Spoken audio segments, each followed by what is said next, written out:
Hello, hello, hello, and welcome. And thank you for joining us for what is sure to be an amazing conversation on building a sustainable future. Today, we have Liam Brennan, candidate for mayor of the city of New Haven, my great city, and Robert Orr, a world renowned, I'm going to go ahead and say world renowned and award winning architect. I'm excited for today's conversation because we're going to be tackling a couple of things. Number one, how housing changes can spur more environmentally friendly, revenue enhancing, and affordable apartments. We want to talk about zoning here in New Haven. Last week's conversation touched on zoning, and we're going to continue that thread here today. Before we get started, and before I transition it to our panelists today to introduce themselves, if you are following us live on Facebook or Twitter, please feel free to drop a comment, like, subscribe, share, post, and let us know what you think about the conversation. We will be holding a few moments for questions at the end of the conversation. So drop your questions into those chat features and we'll get to those questions at that time. And without any further ado, Liam, introduce yourself to our viewers and tell us why we're here today. Hey, Mercy, thank you so much. Thank you for having us. I'm really excited to be here and to talk to all you today. As you mentioned, Mercy, I'm a candidate for mayor here in New Haven. And, for those of you who've joined in before or have been following the campaign, you know a lot of this, but I'm a former assistant U.S. attorney here in New Haven. I was with New Haven Legal Assistance, where we worked on a lot of housing issues around the city. And then I was executive director of the Connecticut Veterans Legal Center, which specialized in representing veterans who are recovering from homelessness, and housing was one of our big issues. But one of the things we look around as we see New Haven today is a real need for housing and a lot of development that's occurring.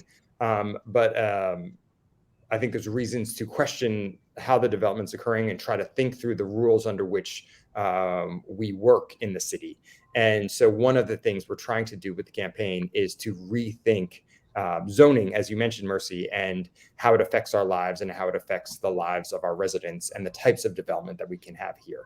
And so I think it's really important to try to look forward as to what we want to do in New Haven and see the city we want to become and how we want to move in a way that's sustainable for all our residents and for the city in general. And so hoping to push those issues as part of the campaign. And I think we're going to loop back and talk about how that relates to this conversation in a few moments. But that's who I am. I'm Liam, and I'm the candidate here, and I'm really excited to be here with y'all.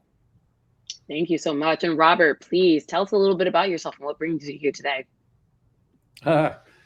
You brought me here. I'm one of the founders of what's called New Urbanism. It wasn't called that in the beginning, but it's basically trying to look at an alternative to sprawl, and re-looking at living where you're in proximity to things that you use and need, and to other people, so that there's a social agenda to it. I've been involved in that since its beginning in 1981, and have been involved in a lot of different projects across the country. So I've had a chance to develop and grow as each project you do. You get some feedback, you get some flashback or whatever. And so I'm slowly perfecting. What I was going to do today, if you do want me to just start. Happily. I understand that you have a presentation that you want to walk us through, so please. Yeah. Well, I was going to give a little background to zoning. And I dated back to World War I when the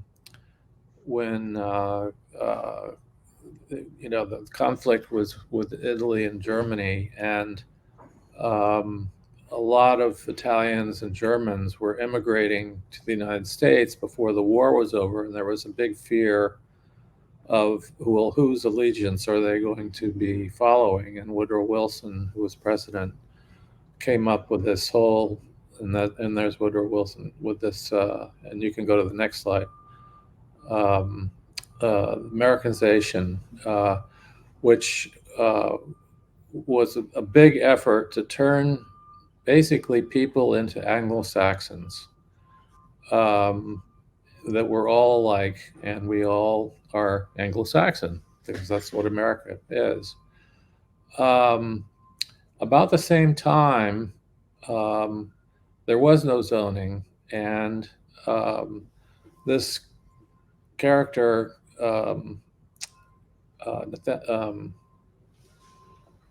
forgetting his first name, Bartholomew, this guy, um, started out. He never graduated from Rutgers, so he started out in the city of Newark, basically at entry level position, doing traffic counts, um, housing maps showing where different kinds of people lived, and sort of rudimentary stuff. And because of the war effort, people were distracted with that, and he, by default, advanced to become the very first planner of a city. And he came up with a plan for Newark, um, which was based on his studies about these maps. And I think I've got a map. Yes, there's a map on the left, his map of Newark, and it's a little hard to read, but you'll see where he maps out where colored people are, German people are, et cetera, et cetera. And so it was this whole sort of attitude about how do you contain things so that you create this Anglo-Saxon identity, and especially blight, which was considered what we call today African American neighborhoods, which were the colored, in those days called colored neighborhoods. So his whole effort was to contain the African American neighborhoods, and he actually discovered that the interstate highway was an excellent, which was not yet, I mean, that came later, but that was an excellent way to wipe out blighted areas. And so he was we don't hear much about him, but he was the guy behind all this stuff. And zoning was specifically tailored to protect white property value.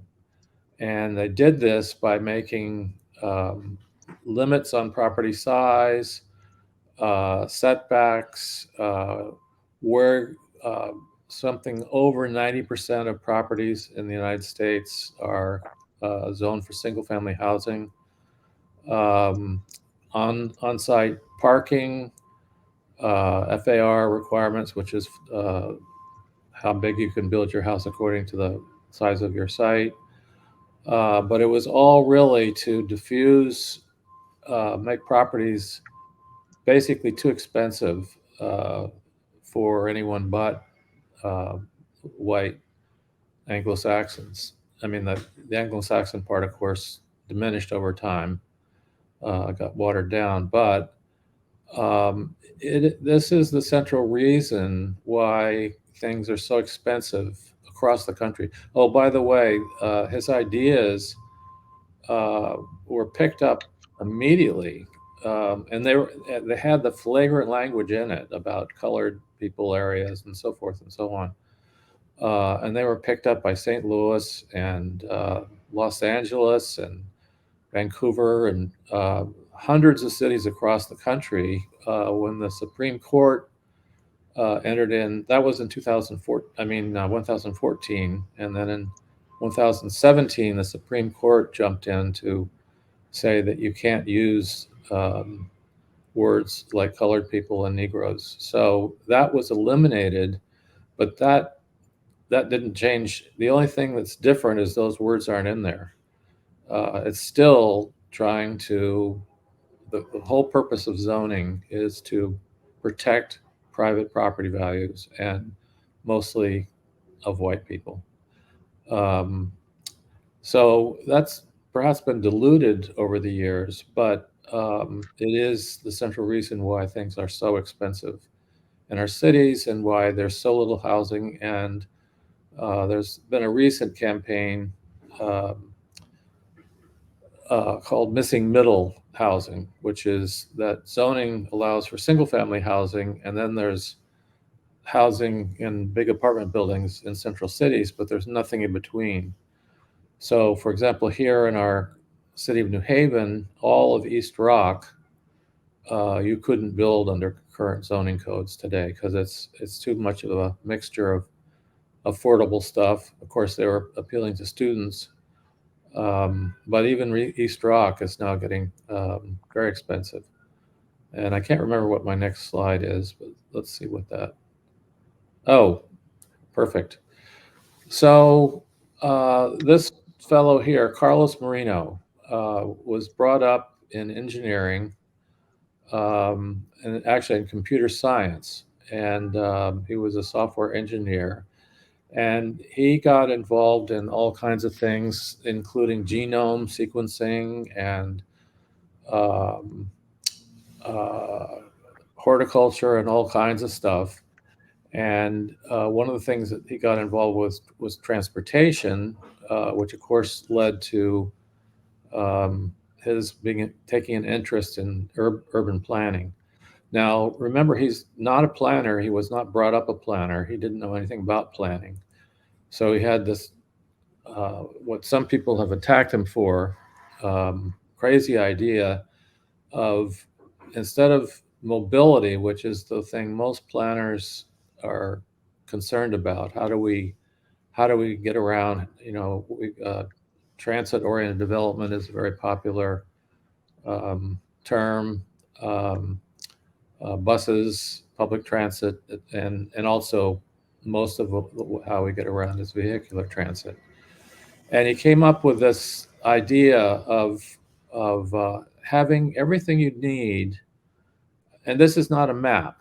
A lot of people confuse this for a map, but of course, home is not the center of a city. It's scattered all around a city. But what he meant by this diagram is that if we had everything, all our essential needs, and he counted housing, work, goods and services, healthcare, education, and what he termed leisure and culture. And if those are six essential things were within easy walking distance, and I'm using the word preferable. In other words, it's a kind of walk that is appealing, that you want to take instead of it supersedes the want to drive, so that you're wanting to walk to all these things. Now, and a lot of cities, this idea has taken off dramatically. Uh, there's a city in, I think, in Asia, Busan, I'm forgetting the name, but they are putting $10 billion down to try to activate this idea. And what Marino was working with is, he was a resident of Paris.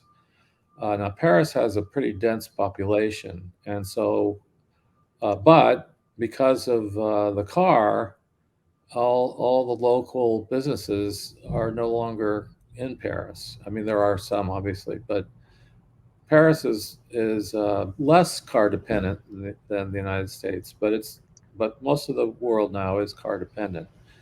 And what's happened with that car dependency is that it's spread us all apart, and when we travel, we're cocooned inside of our automobile, so we're not passing each other physically in streets. And so it's led to kind of a suspicion, paranoia, discord that we see happening more in this country than any other country today, where all this extreme stuff is going on. And so I think the next two maps of, yeah, this is what Carlos was before. This is Paris before. And so all he's doing in the after, you'll see, is he's adding the six essential functions. And his concept was, if we can get to everything we need, and it's a preferable walk, we will abandon our need for the car. You'll only need the car when you want to leave the neighborhood, and if everything you need is in the neighborhood, you don't need the car. So it introduces car sharing. Cars are actually a very expensive item. They end up costing the same as owning a house when you add up all the taxes and insurance and monthly costs and maintenance and gasoline.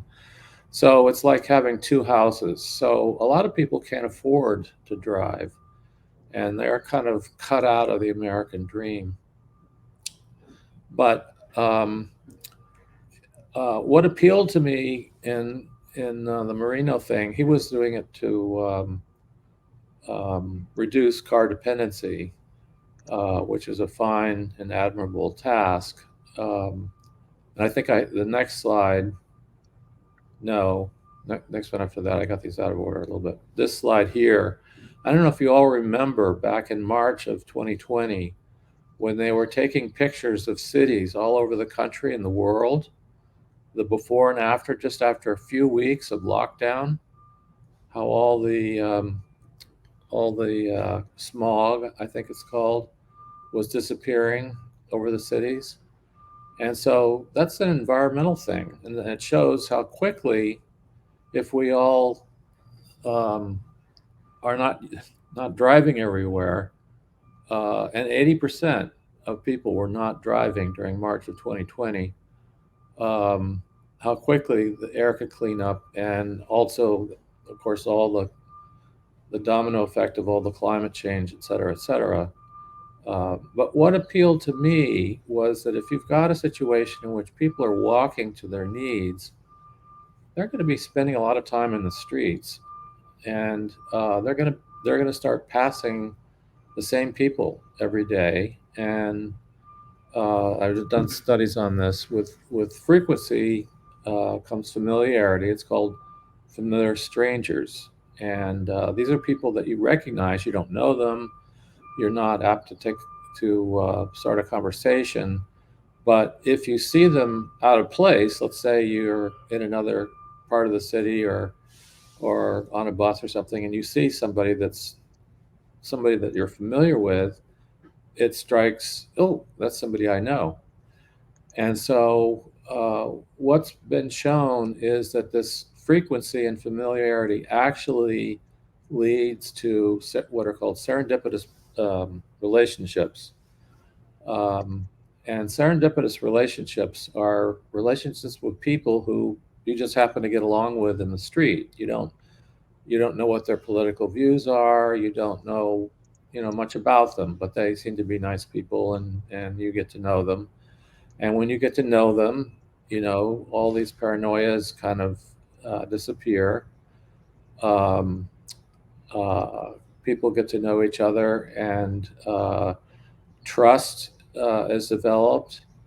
And with trust comes accord. You begin to be able to talk to one another and air your differences in a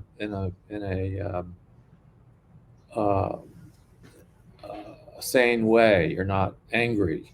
Anger is, by the way, another outcome of not knowing people. So the zoning code, not only has it made things more unaffordable, it's also made us all strangers. And there's a guy at Brown University who's written a book called The Vanishing Neighbor, which is to say that we no longer know any of our neighbors. And so you're not apt to, go over and visit with your neighbor or get to know your neighbor. And you're paranoid of these people, and it's leading to all this discord and racism and all the other antis. So what appealed to me about uh, Merino was that if we truly can um, get back to a situation, and by the way, in this country, we have a ways to go because in Paris, the population is about 80 people per acre. I use people per acre instead of units per acre, which is the developer way of looking at things. Um, but I think people per acre is a much more reliable. And this is just a comparison here of four places. And uh, the lower right, which is Houston, 6 people per acre, that is the average people per acre in an American city. Um, New York City is 107 people per acre, Manhattan. New York City, all of its boroughs and everything drops way down, but Manhattan is 107 people per acre. But I want you to look at the lower left, which is Beacon Hill in Boston, which is 93 people per acre. That's almost the density of Manhattan, and yet there are no tall buildings. This is a highly desirable neighborhood, as seen by the real estate values, which are quite high, and um, um, and everything is within walking distance. My daughter is a software engineer, and so to any of you who don't know it, the best major in college is computer science, because you can start in the six figures with just a bachelor degree. Anyway, she is able to afford to live in Beacon Hill, and she loves it and is within walking distance of everything. She doesn't own a car, um, and people her age actually don't like owning cars. Um, uh, I don't know if I'll have time to get to all this, but anyway, um, Beacon Hill was very affordable when it was built. Very small little row houses, tight streets, pedestrian streets.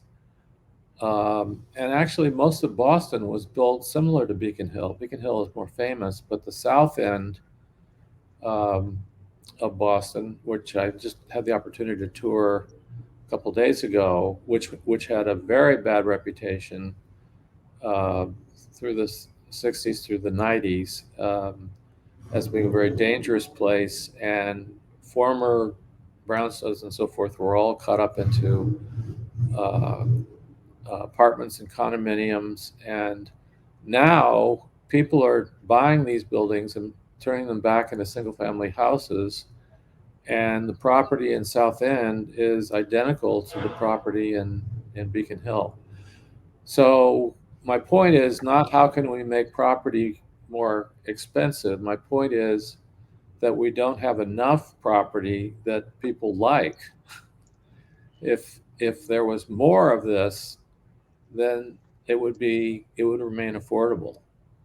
If there was more, we wouldn't be in a place of scarcity, and we wouldn't be in a place where rents are rising, but people still have no place to live. Exactly, exactly. Yeah. So So I would love to like jump in from here and, you know, Liam, you've been such a huge fan of Robert's work and the potential of it here in New Haven. Can you tell me a bit about why? Sure. Yeah, Mercy. So, I mean, kind of building on what we did with the last webinar, thinking through the impact of zoning and what zoning has done to our own city and how it affects kind of like what governs us and what we're free to do or not to do. And so, I first kind of became aware of Robert and his work when my brother-in-law and his wife got married in Seaside, Florida. yeah, Where I know this is gonna make Robert laugh, but so we came there for the wedding, and then we started going there for vacation randomly, and it's actually like very nice and kind of fancy, but I thought it showed a very interesting way to think about development in the future, which was a little bit more like the past, like They don't have, well, there's lots of big houses and very nice houses and places and apartments, but they don't have all these requirements that Robert's talking about step-backs and spaces that you use. And it creates this very kind of, I know he threw up a slide before, it only had 12 people per acre. Maybe that's because like all the houses are very, very nice, but it just create this like kind of walkable environment and close environment that can be recreated if we like change the rules. And so I just thought this was fascinating. And through like researching the place, kind of found Robert's name because he was involved in like helping build some of the early developments there. And that's how I became a fan of the work. But we see in New Haven today, we see a lot of, and maybe Robert, maybe we can talk about this in a moment, a lot of developments in these old parking lots, which is great. I'm really happy that parking, housing for cars is becoming housing for people, but they're all following what seemed to be like a very similar model where you have like the parking underneath. It's almost like, I think Robert discussed it before as like a gated community within the city. And then you have these apartments up above. And I think a lot of people think about when they think about density. So density can help have like a virtuous cycle. Like Robert's talking about, people can walk around, they can get to know their neighbor, then they patronize local businesses, and those businesses have more revenue. And so they can be more jobs, and like they can have this sort of virtual cycle. But in the popular imagination, often greater density only means like giant, tall, high-rise buildings. And so this kind of presentation that Robert does, I think, is very interesting because you can have what can be called like a gentle density, like a more dense development that can be more environmentally friendly, but doesn't feel necessarily overwhelming in that way. And we see some of that even still in New Haven. Like, you look at like Court Street near Worcester Square, which is like highly desirable. And like Robert's talking about with Beacon Hill, people pay a lot of money to be there. But it's very dense, and it uses the property in very like environmentally efficient ways and economically efficient ways. And people want that, they want to do that, but we can't recreate that because of our zoning rules, or only people with lots of money who can pay lawyers to get a variance from the zoning rules can recreate that. You also see it at Temple Street. We got, elsewhere where we see a bunch of kind of row houses like that. There's a demand for those, but there's not the ability to recreate those. And I know Robert's thought a bunch through how, instead of doing some of these kind of parking underneath podium style apartment buildings, other ways to do that if we were to change our rules.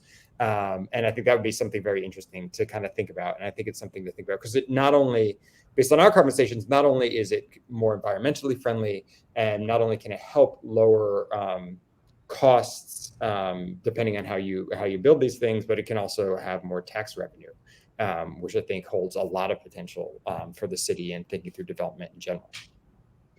And Robert, if you can pick that up, I think that one of the things that we think about with New Haven is, and I talked about this already, but housing scarcity, and something that Liam and the campaign has been focused on is how can we reimagine our zoning laws and policies to ensure that we are not facing a housing crisis that, looks like housing for cars, but not housing for people. I understand that you have some thoughts about the Wall Street parking development. Yes, a couple things. I'm glad you brought up Seaside, and also Seaside is a perfect example. It was started in a location where there were no people. You literally had to drive an hour and a half to find a grocery store, and so there was no zoning. There was nobody looking over anybody's shoulder, and quite frankly, we did the very first neighborhood there, and we convinced the developer that he had to create a place. He was trying to sell streets, and everybody thought he was nuts. And mind you, you're coming to a place that has no history, and it was called the Redneck Riviera. Actually, that it's on the up in the panhandle of Florida, south of Alabama and Mississippi. And it's where people from Alabama would go in the summer for vacation. So it's a summer part of Florida, not a winter part of Florida. But anyway, the people that were invested there in the beginning had very little money, and so the buildings that we built in the beginning were tiny houses, really. But they formed. We were inspired by motor courts, and so we created a place. And we had public. We had a library that had 20 books, a sauna, a barbecue pit, and a checkers board, things like that, that would get people out of their houses to, get to know each other. And so what's evolved over time is that, as you mentioned, Liam, Seaside has become uh, more and more expensive going from east to west. And the people that settled the east side hate the people on the west side. And they've actually seceded from the town of Seaside. They have their own government, their own design review boards, et cetera, et cetera. And they're very adamant about keeping. Of course, they're not upset about the value of their houses going up. who wouldn't be? But they want people who are building to build this in that area to build the same kind of houses, which is a little bit crazy. But it's kind of like all these other things I'm talking about. If there were more of it, um, which there are in other parts of the world, that a typical village in any part of the world is a walkable community where people like to live. And it's just in this country where everything is so car dependent that we lose all that. So um, we've I've live in New Haven, so it's obviously something I look at. I'm from the Midwest originally, but I've lived in New Haven for about 50 years now, and so looked at it quite a bit. And so we've been looking at this parking lot for a few years. This is over. What you're looking at is State Street is on the right. The railroad tracks is just next to that. This is Audubon Street at the top. The FBI building is in the upper corner there, just to orient people. Um, and the Farmington Canal, a little piece of it, bisects that corner of the site. Um, Although I'm not sure it goes anywhere because of the FBI building, I think, blocked it off. There is currently in the parking lot to the left a podium project under construction. Um, so this is a 1 acre parcel, and we thought, okay, let's see if density of Beacon Hill, what we could get on here, and if we're thinking of Marino's functions, what could we get on here? So here we have, and just for the sake of simplicity, we made these identical buildings. These are 4-story tall buildings. They have 10 units in each building. So also another thing I want to digress about a bit is how young adults are prevented from living in cities because of the cost. And if young adults can't start living in cities, we're just headed toward our own death. So this project was aimed at where a young adult, with some financing, could build one of these 10-unit buildings with an affordable a rent stream, and we're talking $700 a unit. This is with no subsidies, and $1,000 for a 1 bedroom, maybe $1,100 for a 1 bedroom, and so they could live here rent free. We also have in the lower right 2 micro manufacturing plants, so that people with a high school diploma could find employment. And more and more, even the Apple iPhone, you think of as being manufactured in some big company, but it in fact is manufactured in hundreds of little micro manufacturing facilities that then gets assembled in one place. So this micro manufacturing is the way of the future. It's small, it's affordable, it can go, it's not noisy, it's not obnoxious, it doesn't have smoke. We're talking, putting together little parts. Um, and we also had 4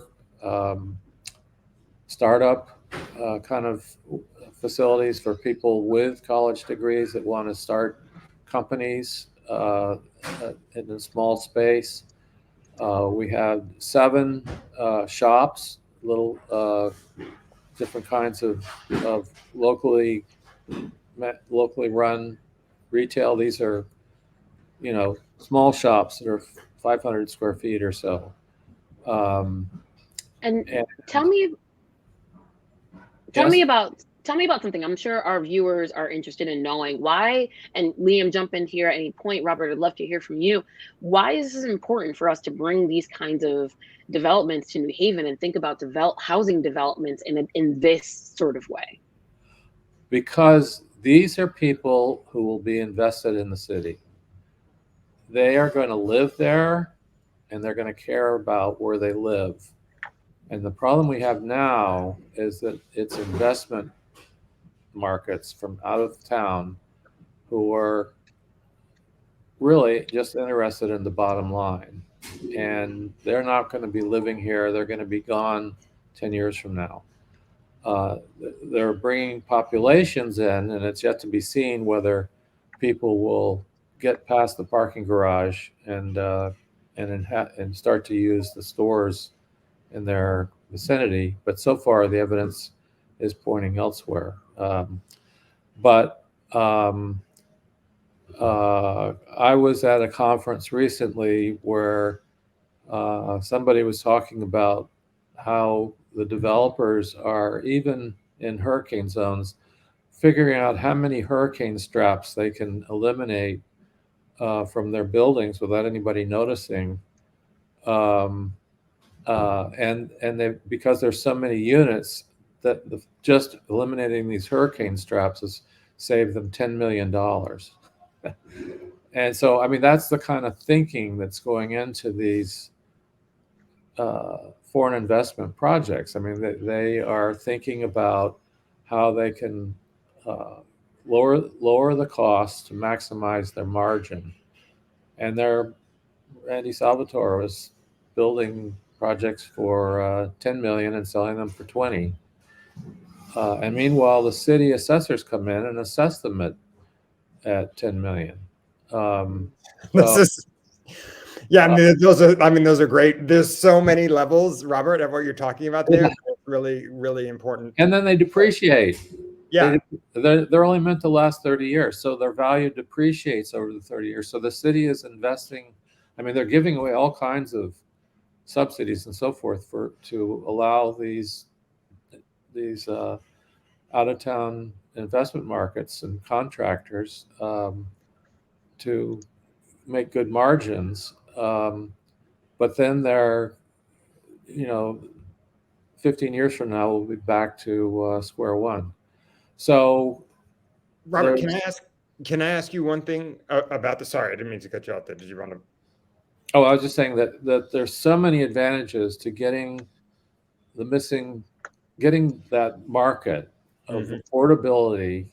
And I'm not talking about affordable housing, which is all burdened with federal regulations and getting approved, and the regulations for building an affordable unit, they are costing about $500,000 per unit when you get all through. And I'm not sure if that includes the parking, which is another, I think, $50,000 per parking space. Um, uh, Can I so ask you about like this idea that they like tease something out that I think you had referenced here? mhm.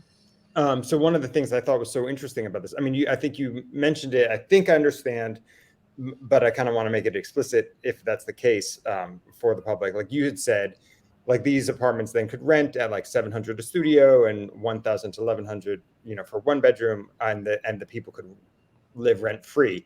And I think, are you saying like this could be like a multifamily home where someone could help a young person theoretically could get financing to build it and live in one of them, and then these other apartments can pay for their rents Right. at rates that are not exorbitant in our market today. These are actually like really decent rates, Yeah. even though they're market rates, quote unquote. They're much less than in these podium projects. But then the person, that one owner, which you're envisioning as a younger person, can then sustain themselves by having these renters in their other units, and you create this sort of density of 93 people per acre with just like the 4-unit buildings, which are not huge. So it feels like very much like a neighborhood, or not overwhelming, but you get a lot out of that. Is that correct? True. That's true. And we included agriculture in the strips. So again, we're trying to think about how to get people out of their those the green areas are, little backyard victory gardens.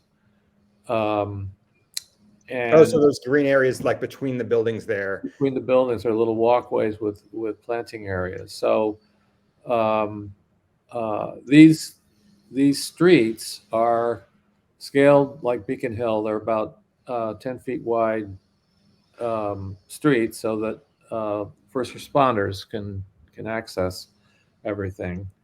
But their parking would be off-site. And we've got plenty of parking in New Haven. People don't realize that about 30% of downtown is relegated to parking.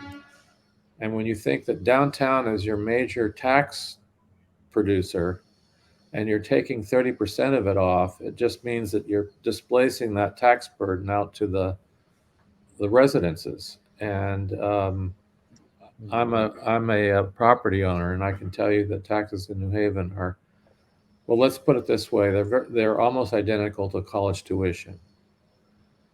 And it's like I pay college tuition every year. So I'm sorry, Liam, go ahead. Well, I mean, sorry, Mercy. So the one last thing, kind of on that note, I think, Robert, you had done like kind of a little bit high level tax analysis of this as well, right? Like in terms of, I mean, I think this is just so interesting because this sort of development is technically illegal under zoning code. But if we could do more, we can, like, if we change those rules, we can get more out of it. But I think we can also, under your theory, get more tax revenue too.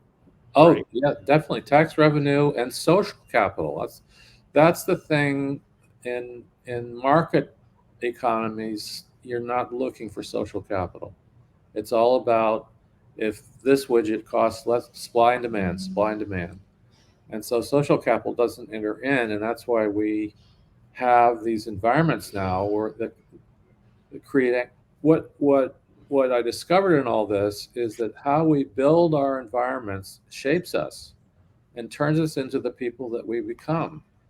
And so if the way we're shaping things now is creating a bunch of angry people, and 80% of us, this is according to AAA, 80% of us act out road rage. I'm not saying that we think of road rage. I'm saying we act it out.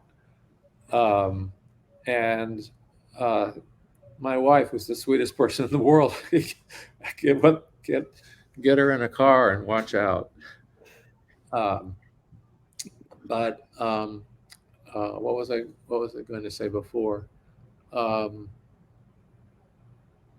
Yes, so the social capital, the getting to know your neighbors. Oh, and we did do a full economic pro forma, and the taxes on this property were actually a little bit less. That what we compared ourselves was to the Novella on Chapel Street, and it was a little bit less, but I figured it would be about 2030 where they will cross each other, and this property will be bringing in more taxes. And right now they're not too far off. And so tax revenue, getting along with your neighbors, invention.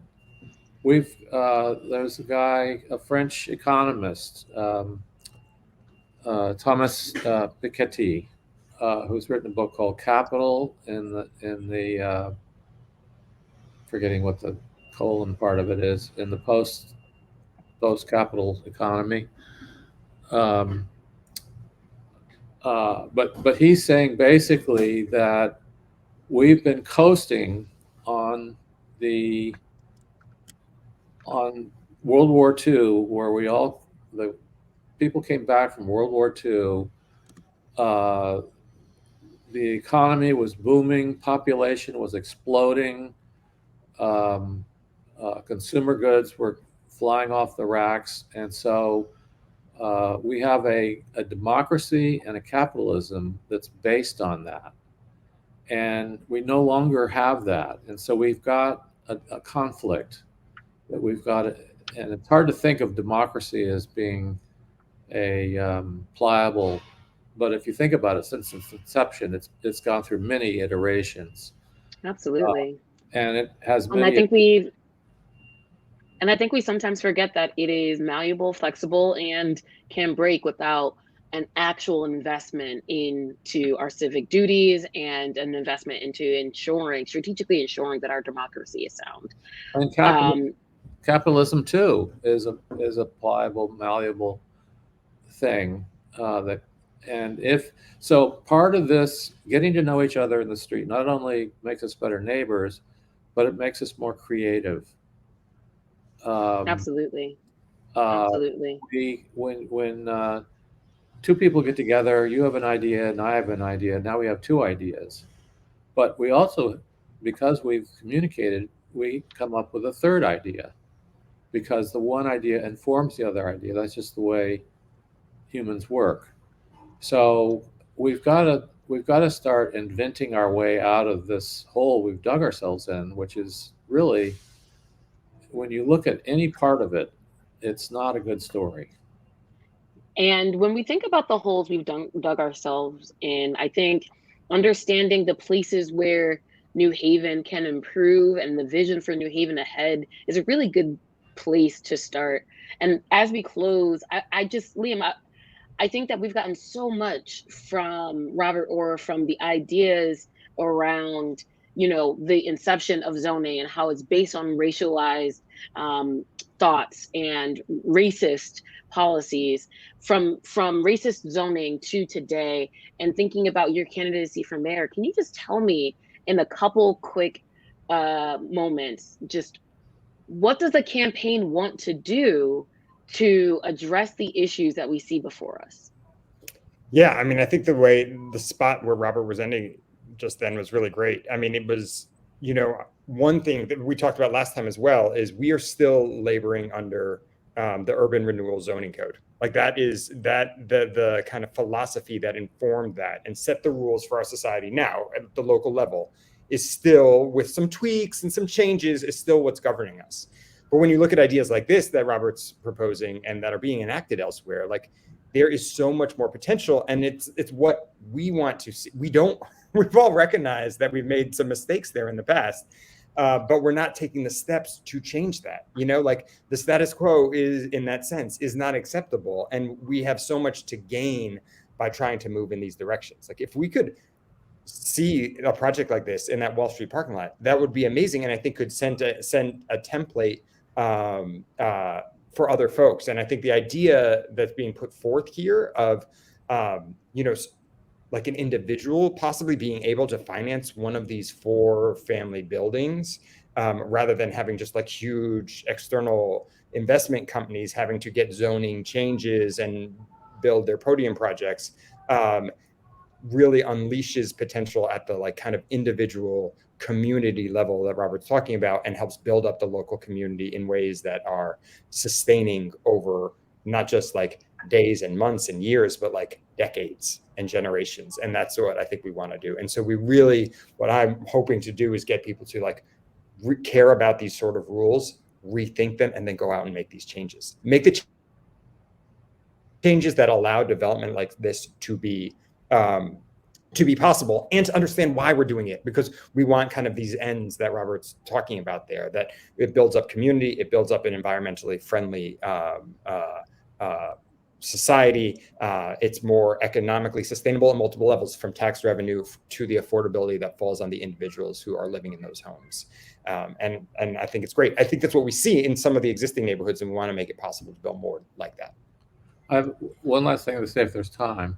Unfortunately, Robert, there is no more time, but thank you so much for your thoughts. I can't tell you enough how informative you've been over this last hour. I'm really excited to have had Robert Orr here, world-renowned and award-winning architect, and Liam Brennan, candidate for mayor, here to talk to us about the building a sustainable future in housing here in New Haven. Thank you all for joining us today, and we're looking forward to seeing you out there on the campaign trail.